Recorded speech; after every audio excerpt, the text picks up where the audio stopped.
Can you talk about how to develop friendliness? It is very hard for me to be open-hearted. I always have a hard and unfriendly approach.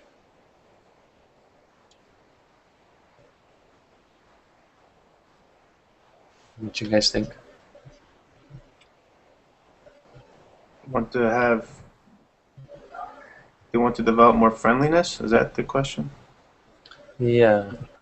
How to develop friendliness metta? It's very hard for me to be open-hearted. I always have a hard and unfriendly approach. Maybe Owen can tell us what's going on in the Brahma-vihara Dhamma and Mahasi Sayadaw. What's his call on this? Is Owen there? Oh, he left. Is it? Owen, I don't hear Owen. It's because I've turned my microphone off and I haven't realised I'm not. I'm talking away, giving the answer, and my microphone's turned off. Well done. Was it a good answer? Yeah, well, maybe. No, what I was saying is the best thing to do would be to go and read the discourse. I'm about over halfway through it, and developing as such loving kindness for all beings, whether they're the closest people to you or your worst enemies.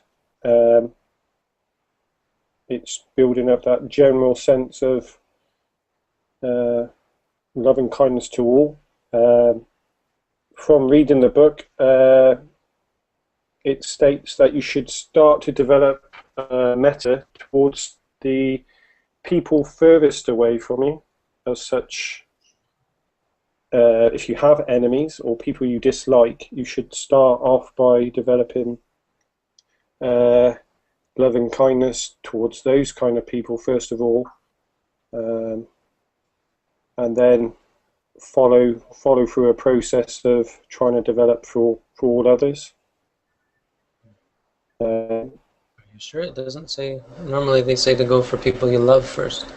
No, I was reading. I'm sure it said, because I was quite surprised when it was saying that you should develop loving kindness for those who aren't as closest to you, because you naturally give loving kindness to those very close to you as family as such. I know you're not supposed to develop it towards someone of the opposite gender if you're a heterosexual person, because that can have problems. But it's very good, and I definitely recommend, if you are seriously trying to develop that area in your life, to start reading up and practicing the techniques that are in there. And I mean, like you said earlier on, once you start reading a bit of a Mahasi Sayadaw book, you instantly want to go away and start either meditating or practicing what he's teaching. It's actually science is actually showing how the brain actually rewires itself when doing these practices. So the metta meditation, compassion meditations actually help the brain. So if you're looking for, like you asked, to develop friendliness, it's probably the best way. Metta meditation, compassion meditations. You can actually rewire your transmitters in your brain. Take some time to develop it. Mm-hmm. But the other thing is not worry about it so much. Don't hate yourself because you're hard and unfriendly. I mean, if you've got anger, that's the reason to develop metta. But some people are just hard by nature and will end up being very much alone because their very nature is unfriendly. I mean, in a non-emotional way. They have an abrupt way about them, and that's just who they are. We're all different.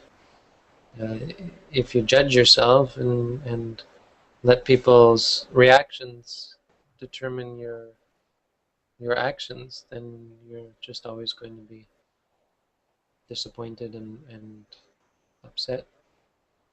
So there's nothing wrong with. It goes back to talking about conflict in relationships. Sometimes your behavior will cause conflict. People will not like your behavior, even though you're not. You have no bad intentions in your heart. People will still be upset at what you do. That was one big thing, one big relief in from the meditation. Like, I don't really care if they don't like what I do. It really doesn't. There's no logical reason to be concerned if other people get angry because of the way I behave. You're not loving enough. You're not. I had one monk yell at me, a very big monk. I did something kind of wrong, but looking back, it was really just I just expressed my opinion about something that concerned me in a very public way on my weblog and got in trouble for it. And so he called me into his room and said, "You're a real troublemaker," or something like that. He said, "Meditation teachers have to have loving kind," and he was yelling at me, "have to have loving kindness for people and have metta for people." And I'm like looking at him. This is not the right lesson on loving kindness.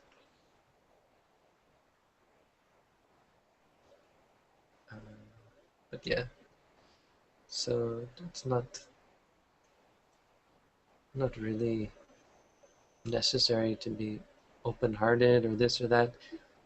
Remove the bad things from your mind and don't be concerned about how people respond. People might hate you even though you're a nice person.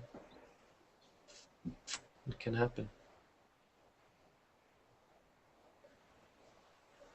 Sometimes conflicts just happen. Misunderstandings are so easy. It's amazing how easy misunderstandings are. Some of the misunderstandings I've seen, think about it. How you say something and you mean one thing, totally innocent, and how it just can destroy relationships. You didn't even mean that. It's horrible in Thailand because my Thai is, well, I had to learn Thai, so sometimes I would say things and they would be interpreted totally the wrong way because Thai is very nuanced, and when you say something, how you say it, the words you use have incredible meaning. Simple words can have incredible meaning because it's all in the, not in the meaning of the words, but in the meaning that is implied by them. Which, as a Westerner, you just don't have that implication. You don't mean that, but it's taken very much the wrong way. Can be taken very much the wrong way. So I had real headaches because of that. But that's it. You just learn that. Oh, that's the way. I mean, I might wind up having, and in fact, I did. For example, there was one case where someone, I had these little Buddha images in my possession, and someone told me and said, "Oh yes, make those into malas, and that's what they're for." That's, I said, "Shouldn't we ask the person who they belong to?" I said, "That's what they're for," and because this was someone who was in a position of authority.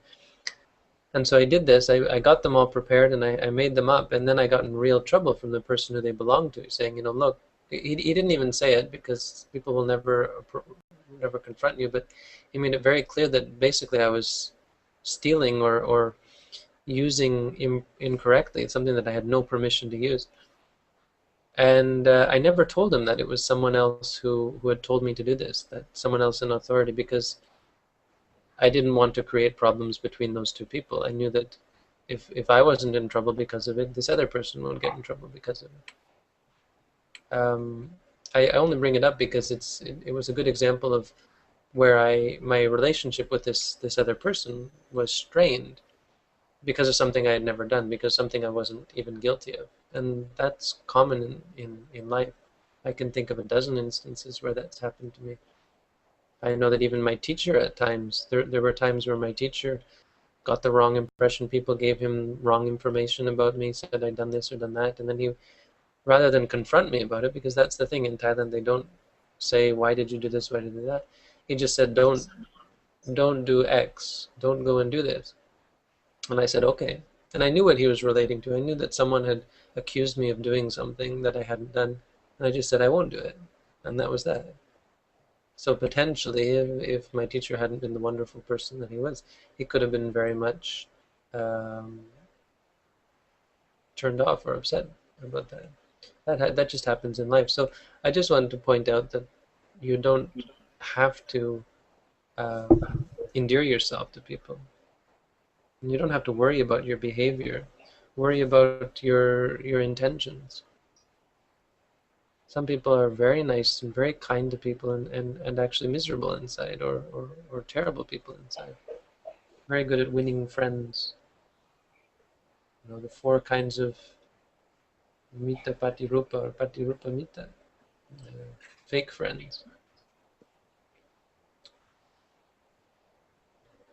I don't know, it wasn't even quite what you were asking, but certainly the answer is correct. Develop loving kindness, that's the best way. I just wanted to say, don't worry about it so much. As long as you have vipassana, people might hate you. Everyone in the monastery was, or not many, everyone, many people, and it seemed like the whole monastic community was upset with me, except my teacher. And so I was like, well, that's fine. The only one I care about is my teacher. And that's how a lot of people are in my monastery. They fight and they have lots of problems with each other, but they don't care because they're only there for one person. And so that's kind of how the place gets along. But it was interesting to feel so much hatred from people, like really vicious, mean looks and everything. And I was so happy because I was with my teacher. I was like, this is the... I wouldn't have traded it for anything, which is an interesting situation. Sometimes just giving a wish for, you know, the other person to, it might be mad at you, whatever, and just a mental, you know, well, I hope that person gets more compassionate for themselves, kind of eases off the reaction to what they're giving to you. Yeah, well, loving kindness can help that, right? Loving kindness meditation can certainly change. That way, yeah. You don't have to really deal with them. You just kind of, your intentions there. You can just let it be.